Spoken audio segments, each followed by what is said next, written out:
I'm going to assume that most of us out there all love football. In my opinion, it's the greatest sport that's ever been invented, and we're lucky to have both the NFL and college football. But while they are the same sport, they're two different games. And after we've seen the new proposals to add communications in helmets and add a 2-minute warning to college football like we have in the NFL, one does have to worry if the two are being blended a little bit too much. And it's not just those new rule changes. To be honest with you, I don't hate those rules, but it's this slippery slope we keep finding ourselves falling on. It represents the new playoff system looking more like the NFL. And we know the transfer portal has basically become free agency. Now, what makes college football great is that it isn't the NFL. And what makes the NFL great is that it's not college football. It's localism versus corporatism. Because college football is about places like Lubbock, Auburn, Gainesville, Tuscaloosa, Athens, Eugene, and not just the big cities like we see in the NFL and other major sports associations. The difference in the rules of the game has never created an issue before. In fact, the differences are their strengths. Nobody complains about the three-point line being different in college than in the NBA. The fact of the matter is, college football can keep evolving to make the game better without having to adopt everything the NFL does. And the more the landscape shifts, the more they are starting to look alike. Now, we can have both. And most likely, depending on where you're from, is going to dictate which one you like better. So let's not marry the two completely, because they're better off apart. And I'll say it once again, their differences are their strengths. Now, David Cone, this is something, former Michigan quarterback, we've talked about a lot. I want to get your thoughts on the benefits of maybe some of the new rules, but the separation that I think we still need to have in the NFL. My brother, former Western State Colorado wide receiver Blaine Crane, obviously going to chime in as well, monitor in the chat over there. I don't hate the 2-minute warning rule. I don't think it's a bad rule, but it seems like every avenue that we're going down with college football, like I said, whether it's postseason, whether it's rule changes, whether it's the transfer portal, it seems like it's getting closer and closer to the NFL, and I don't want that. I like the quote-unquote separation of powers, I guess, as you could say. Well, on the surface, I've always liked the idea of having a 2-minute warning break at the end of a game. I don't know necessarily about the end of the half, but for sure in the fourth quarter at the end of the game. The last 2 minutes of any sporting event are the most dramatic. So to have a marker that signifies that has always been a lot of fun. You get an extra timeout. You know, we know that. It's just hard for me to look past the reasoning behind this, where I know there's a group of people in a room saying, hey, if we implement this change, we can throw an extra ad break into the game. And you know that's the reasoning behind it. And that's disappointing. Now, maybe we can all be optimistic and say, well, if they have a designated ad break at 2 minutes left in the football game, then that'll take away from somewhere else in the game. I don't know how I can, get behind that idea, because the college football games are becoming more and more unwatchable the longer the commercials get. And this is coming from someone who's obsessed with the sport. So let's keep an eye on that this season if this gets implemented. The in-helmet comm system for the offenses is something that should have happened a long time ago, because now the reasoning was always, well, the smaller schools can't afford the helmet system, and it becomes unfair if you have two schools playing each other. But every school now can have 3 or 4 helmets for the quarterbacks to have a communication system in them. A couple questions I have. One, is the defense going to get them too? Because in the NFL, your Mike linebacker, you're allowed to green dot one helmet comm. So does that happen for the defense as well? Yes. Is it going to? Yes. Okay.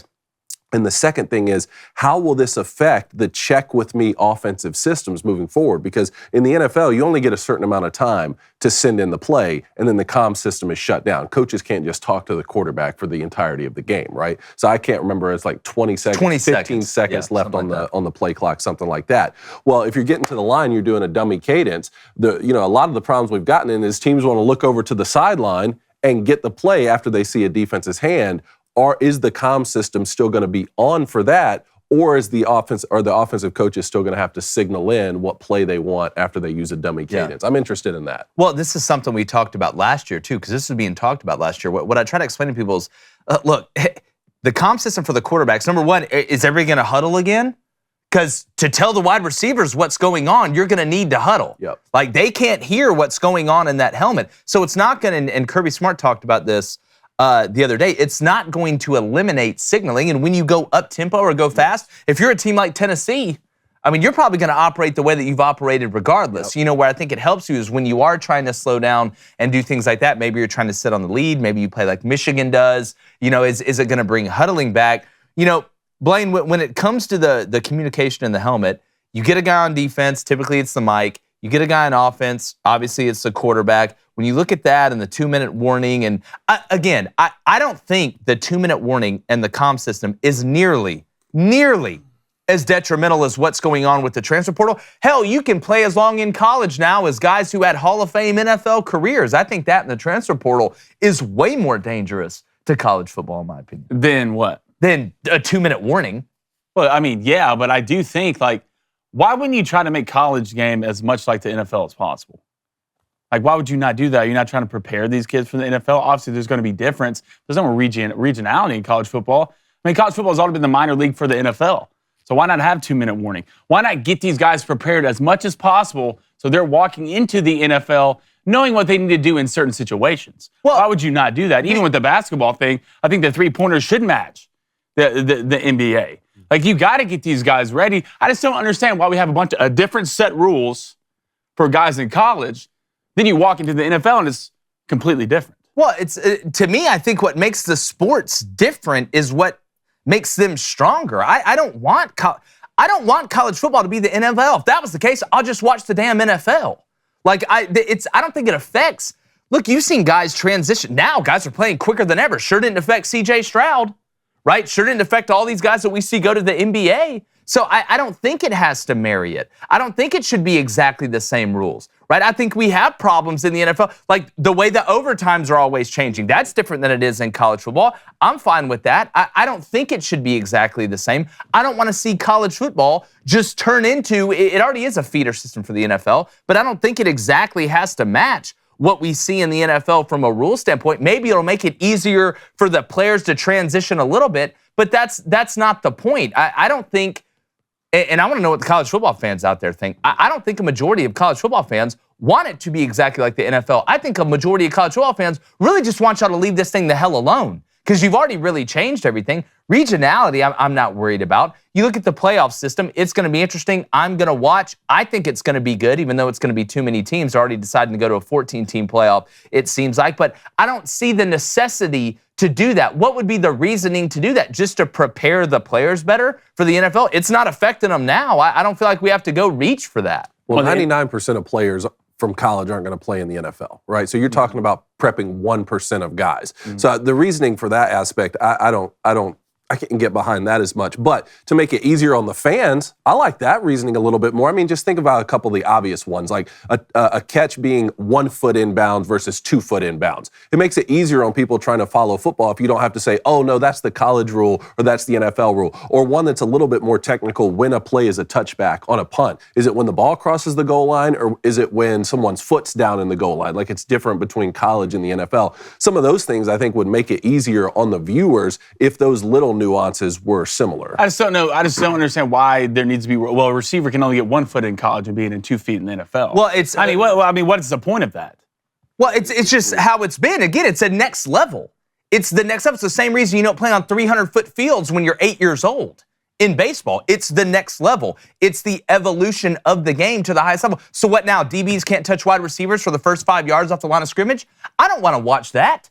I don't want to watch this turn into 7-on-7. Which is what the NFL is becoming. I think there's some rules that do need to change. I think we need to have a flagrant 1 and a flagrant 2 in targeting, right? I think the way the NFL does targeting, where it's a personal foul and guys don't get kicked out of the game, I wouldn't mind that from a defensive perspective. But those nuanced rules represent a different evolution of the game. We see that in pretty much every single sport. Hell, in Major League Baseball, we watch them experiment with rules in the minor leagues before the guys even get to the major leagues with robot umps and things like that. I'm fine with that because we have college baseball. I just don't see the necessity in saying, you know what, every single rule that we have in the NFL, do you realize there is no academics in the NFL? These guys aren't going, yes, you have to hit a quota to play in college, unless you play basketball for Duke or North Carolina. But like the time you're allowed to spend with players in the NFL is a main reason why there's so many different rules. You have time to go over all those things. It's a totally different element in college from a time standpoint, and you know that because you were in coaching, than in the NFL. So again, do I think it's the end of the world because there's a 2-minute warning? No. what I'm worried about is this slope that we keep going down that eventually looks like the NFL and college football are going to have the exact same rules, which I don't like. I like that they're different. I like that my hometown that I grew up in runs off the football team. LA doesn't run off the Rams. New York doesn't run off the Giants or the Jets. I like the separation of powers, and I like the separation of rules. So we want to know what you think, whether it's in the chat, whether we're going to open up phone lines at 7:15 today, a.m. That's a.m. Central. Make sure you check that out. And we mentioned our merch. We're going to put the link in the chat, put it in the description. Go buy something, whether it's a cool Flaming Dragon candle. The coolest. It always goes down smooth. Or one of those awesome hoodies that all your friends are going to be super jelly about until they order them. Check out the merch brought to you by Shopify. All right, let's get to the Booster Club. All right, hit that like, hit that subscribe button. If you donate, it's on topic. I will read it. If not, I will read it at the end of the show. Quit asking me 30 times if I'm going to read it. We're going to start off with Jor. Jor, what is up? The 2-minute warning was originally created when timing was not being kept the same. The original purpose for it has been lost. So why do we need it now? Again, I'd be fine with it. I'd be fine without it. I just like the way that David puts it with the potato chip bag theory. That like we're getting less football and more commercials. Again, I tweeted this out this weekend. Guys, we all know all this is about money. Okay, everything is about money. Let's stop pretending like it's not. I don't think college football is going to be saved or crumble because of a 2-minute warning. And you know what? I do think it will make for better finishes. I do, because it allows you to get more organized on both sides of the ball. I can understand that line of thinking. But why would they do it? To show more commercials. Like that's the whole reason, to make more money. That's why pretty much everybody does everything, right? Why do I want to make more money? I want to give my wife better stuff and our family better stuff and live a better life. I can understand that part of it. So look, you go back to the reasoning or the origin of the 2-minute warning. I don't mind it, but it's about more commercials. Well, the irony is, if you keep making decisions like this just for the money, time after time after time after time, and more people start turning off the TV and stop watching, then you make less money over time. Will they though? No, they like, won't. Hey, I saw I don't a lot think of people- anybody's going to I saw a lot of Watch people turn sport. their It's back. the NFL. I saw a lot of people turn their back on the NFL during the Colin Kaepernick days and left. But then what happened? It just so happened that right around the corner from that, when they decided to stop doing that, gambling became legal, which has been the biggest boon for the NFL and fantasy football and all that sort of stuff. We just saw what happened with Bud Light. I was the one sitting here saying there's no way this thing will last for 1 week. And what did it do? It tanked. If there's any tanked. Godzilla, though, if there is any immortal sport outside of, like, I do think the political thing is different. I think that could be the one Achilles heel. Sorry, Blaine. Achilles heel. Selfish. Of college football. If it just totally went that direction that the NFL did, but they're not going to, because they saw what happened in the NFL. Then you bring on Bud Light. I don't think the 2-minute warning is going to do what Kaepernick or what the other I stuff agree did. with that. Yeah, I just If it did, then I'd worry. Then I'd worry for real. What's up, YouTube? Thanks for stopping by. If you haven't already, hit that subscribe button. Come on, man, it's America. Or maybe you're not watching America, and that fact, thank you even more. We appreciate the international support. But make sure you hit that subscribe button.